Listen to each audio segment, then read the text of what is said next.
Hi, welcome to this lesson on number patterns, finite geometric series. First of all, what is a finite geometric series? Essentially, it is the sum of finite numbers that follow a geometric sequence. So essentially, the geometric sequence that we've been studying so far is of this form here. T sub n equals a times r to the power n minus 1, where n is a natural number. So recall that a was your first term, t1. So that is the first term. Your r was your constant ratio. Right? And n told you the position of the nth term in the sequence. And tn represented the value of the nth term. Okay, so that was the geometric sequence that we've been studying so far. The geometric series essentially sums up. So we denote it by Sn, and it adds up the first term, the second term, the third term, all the way up to a last term, which we'll call the nth term. And adding up these terms from the geometric sequence is what is known as the geometric series.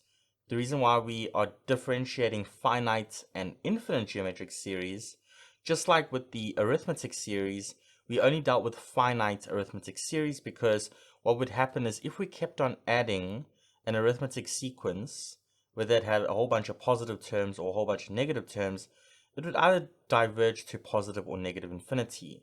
So that wouldn't be any use to us.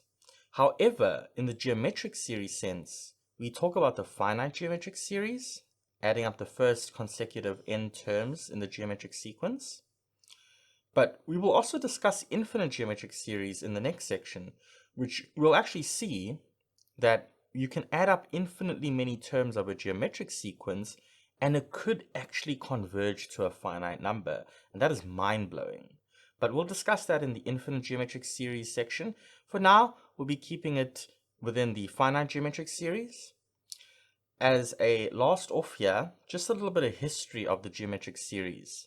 So the finite geometric series that we use today was essentially first created and used to solve problems in ancient Egypt and Greece. That was the origin story for geometric series.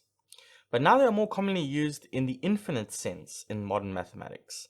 And to understand them in the infinite sense, we first need to understand them in the finite sense. Essentially, what happens in an infinite geometric series is that we add up what we call a partial sum. So we partially add up an infinite geometric series by looking at its finite series up to a last term, the nth term. You could add up the first 10 terms of a geometric series. You could add up the first 1,000 terms of a geometric series. But essentially, finite geometric series is leading us onto the bigger picture of infinite geometric series. All right, just some of the problems that make use of geometric series are, for example, the ancient Greeks, how they first discovered that if you have a parabola, let's say a curve that looks like that, and let's say a straight line that cuts the curve at some point, what the ancient Greeks did were to construct infinitely many triangles inside this parabola here, like I'm sort of doing now, and they would try and construct infinitely many triangles here, each getting smaller and smaller in area, and they would add up that area together, and what happens is turns out that it actually forms a geometric series. So that was something cool the ancient Greeks first played around with when it came to infinite geometric series.